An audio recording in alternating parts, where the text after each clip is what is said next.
Halo semuanya, pada kesempatan ini saya akan menjelaskan pandangan tentang aborsi, hukuman mati, dan eutanasia. Sebelum saya menjelaskan materi ini, pertama-tama saya akan memperkenalkan diri saya. Perkenalkan, nama saya Maria Vart Sugita, kelas 2021C, NPM 21103116, Program Studi Pendidikan Guru Sekolah Dasar.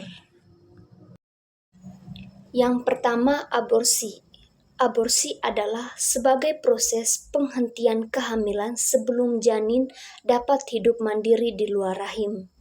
Secara medis, aborsi juga bisa terjadi secara alami atau keguguran atau dilakukan dengan sengaja. Aborsi memicu banyak kontroversi, terutama dalam aspek etika dan hukum. Ada negara yang melarangnya aborsi, sementara ada negara lain yang mengizinkannya dengan berbagai batasan. Faktor-faktor yang sering dipertimbangkan dalam undang-undang aborsi meliputi usia kehamilan atau alasan kesehatan. Contoh negara yang melarang adanya aborsi yaitu El Salvador, Nicaragua, dan Republik Dominika. Sedangkan contoh negara yang mengizinkan adanya aborsi adalah sebagian besar negara-negara Eropa dan Amerika Serikat. Menurut pandangan saya tidak setuju dengan adanya aborsi karena janin yang sudah bertumbuh di dalam rahim punya hak untuk hidup, dan siapapun tidak berhak untuk menggugurkannya karena bertentangan dengan hak asasi manusia, yaitu hak untuk hidup. Yang kedua, hukuman mati. Hukuman mati adalah eksekusi yang dilakukan terhadap seseorang sebagai hukuman atas kejahatan berat seperti pembunuhan atau terorisme. Pendukung hukuman mati biasanya menganggapnya sebagai bentuk keadilan bagi korban dan keluarga, serta sebagai upaya pencegahan kejahatan. Di sisi lain, pihak yang menolak hukuman mati berpendapat bahwa tindakan ini melanggar hak asasi manusia, khususnya hak hidup, serta ada kemungkinan kesalahan hukum yang dapat mengakibatkan eksekusi terhadap orang yang tidak bersalah.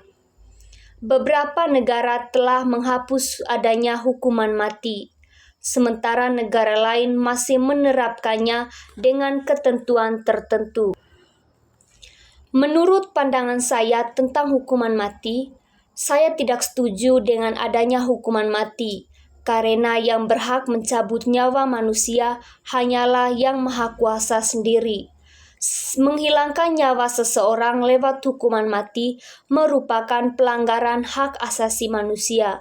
Sebaiknya hukuman maksimal yang diberlakukan adalah hukuman penjara seumur hidup. Yang ketiga, eutanasia. Eutanasia adalah tindakan mengakhiri hidup seseorang atas permintaannya untuk mengurangi penderitaan yang parah, biasanya pada pasien dengan penyakit yang tidak dapat disembuhkan dan yang mengalami rasa sakit yang berkepanjangan. Eutanasia bisa berupa tindakan aktif seperti memberikan obat yang mengakhiri hidup atau pasif dengan menghentikan perawatan yang mempertahankan hidup.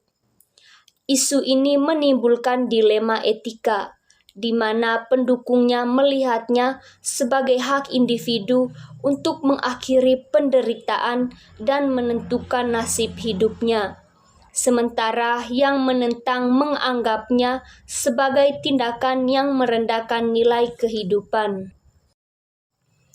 Menurut pendapat saya tentang eutanasia, saya tidak setuju, meskipun atas permintaan orang yang bersangkutan. Apabila melakukan hal ini, maka akan bertentangan dengan hak asasi manusia, yaitu hak untuk hidup.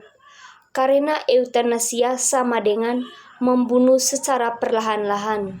Yang berhak menyabut nyawa manusia hanya Allah sendiri. Baik teman-teman sekalian, sekian perjumpaan kita. Terima kasih.